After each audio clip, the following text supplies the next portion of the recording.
O país terá eleições presidenciais no ano que vem. Mas a pergunta é, o processo democrático vai ser respeitado? Não é de hoje que Nicolás Maduro é chamado de ditador. Opositores dentro e fora da Venezuela o acusam de perseguir rivais políticos, repelir manifestações populares contrárias ao governo e silenciar a imprensa que não o apoia. O mais novo argumento dos críticos tem nome e sobrenome: Maria Corina Machado. A ex-deputada aparecia como segunda colocada nas pesquisas de intenção de voto entre os candidatos da direita, despontando como a mais nova ameaça ao chavismo que perdura desde 1999. Maria Corina perdeu o direito de concorrer a cargos eletivos pelo Conselho Nacional Eleitoral da Venezuela, a organização pública que faz o papel do STE no Brasil. O julgamento considerou acusações de irregularidade por suposto recebimento ilícito de bens. Ela nega qualquer ato de corrupção. O mesmo já havia acontecido com potenciais rivais de Maduro, a exemplo de Henrique Capriles e Juan Guaidó, que também foram citados pelos eleitores na pesquisa. A ex-deputada atribuiu ao presidente a responsabilidade pela inabilitação dela e disse que o caso será um bumerangue, ou seja, vai voltar contra ele as medidas que chamou de antidemocráticas. Nicolás Maduro, não é você quem vai eleger o candidato que vai enfrentar e vai te derrotar nas eleições presidenciais de 2024. Este candidato será eleito pelo povo da Venezuela em 22 de outubro, nas eleições primárias. Eles, com isso, fizeram com que as primárias tenham se convertido na primeira etapa da disputa e derrota de Maduro. Nestas primárias de 22 de outubro, nós, os venezuelanos, estamos enfrentando o regime com a decisão que eles tomaram. Embora a escolha do presidente venezuelano só aconteça no ano que vem, a disputa começa daqui a pouco mais de 3 meses, quando os partidos de oposição irão realizar votações internas para apontar os rivais de Maduro. A coalizão dos partidos socialistas do país já sinalizou que tentará manter o chefe de Estado por mais 5 anos no cargo. Se conseguirem, o chavismo completará 3 décadas de poder em 2029.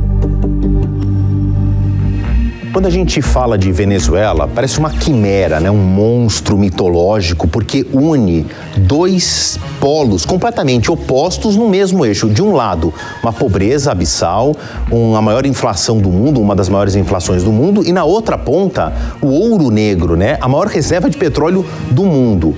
Agora, vamos tentar entender como é que eles chegaram nessa conjunção de algo tão antagônico. Vamos olhar um raio-x da economia da Venezuela, que eu pedi aqui para o nosso departamento gráfico de arte fazer como se fosse uma montanha-russa, porque não existe outra analogia. Vamos pegar um arco de tempo que começa em 2014, convenhamos que nem é tanto tempo assim lá atrás. Houve uma queda abissal, um mergulho de 75% do PIB, Produto Interno Bruto do país, encolheu em 2/3 ou 3/4. Né, de 2014 até 2020. Depois de 2020, houve medidas, um ensaio ali para voltar, o petróleo começou a custar mais caro no mercado internacional, o consumo também subiu, e aí teve uma subidinha de 13% do PIB. Parece bom, mas não se esqueçam que caiu 75%.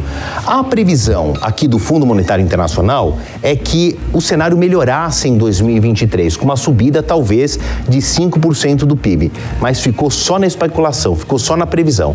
Machado, vamos dar uma olhada aqui o que foi o primeiro trimestre de 2023, dados consolidados. É o seguinte, 400% de inflação, se comparado com o primeiro trimestre do ano anterior, 2022, e uma queda do PIB de 8,5%. Se falava numa subida, não. Pelo contrário, voltou a cair e aí o carrinho aqui da montanha-russa acabou despedaçado.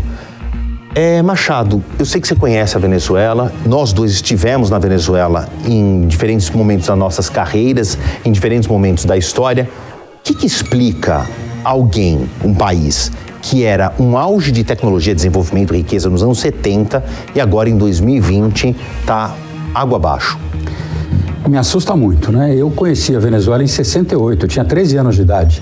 Eu fui jogar um torneio de basquete na Venezuela e o cartão de visita qual é? A estrada que liga o aeroporto ao centro de Caracas, que é a Caracas-La Guaira.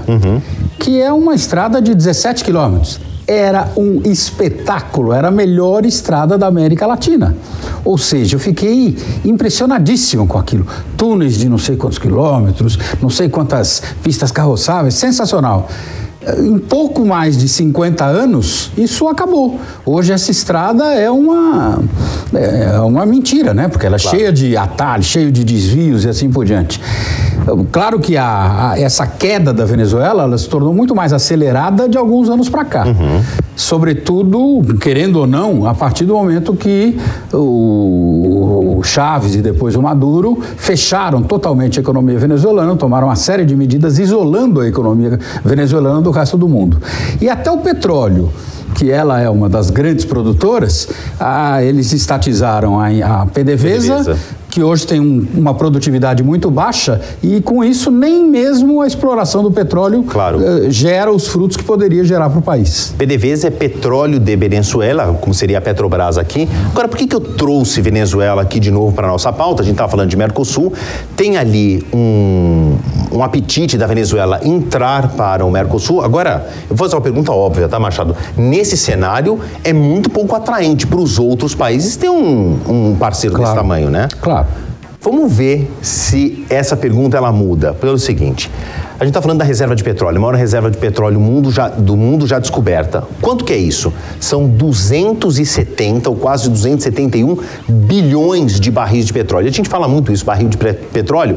Eu fui atrás, um barril de petróleo são quase 160 litros. Então imagine o tamanho da reserva de petróleo. E não é só isso, eles são ricos em hidrocarbonetos, também tem muito gás, mais de 200 bilhões de metros cúbicos de gás. Lembrando que um metro cúbico é uma medida de volume, vale 1.000 litros. Bom, você pensa, um país ultra rico, ultra desenvolvido, já foi, porque hoje, qual que é a situação industrial da Venezuela? Tem 40% da capacidade instalada funcionando, ou seja, 60% está na ociosidade. Nesse sentido, Machado, a Venezuela, volta a pergunta, passa a ser um parceiro atraente para o Mercosul? Tem muito petróleo, ainda a indústria precisa de combustível, de energia, claro, e a gente conseguiria suprir de 60% da capacidade industrial ociosa? A pergunta é, eles têm como pagar? Entramos no campo do C, né? Toda essa tua questão passa por... A Venezuela tem condições de recuperar a sua capacidade produtiva.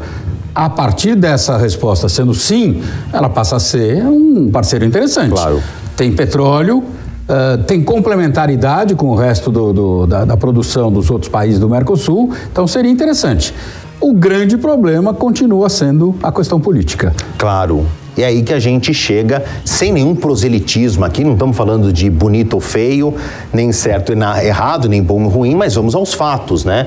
Não há alternância de poder na Venezuela desde 1999. Então, se Nicolás Maduro voltar a ser presidente, talvez no ano que vem, a gente já está falando aí de 4 décadas de chavismo. A gente entra na 4ª década do chavismo. E o Mercosul, como apareceu na reportagem anterior, tem uma cláusula pétrea de que a democracia plena tem que ser respeitada para que o país passe a ser membro. De novo, não estou fazendo nenhuma propaganda nem a favor nem contra o PSUV, Partido Socialista Unido da Venezuela, que conduziu então esses 2 candidatos.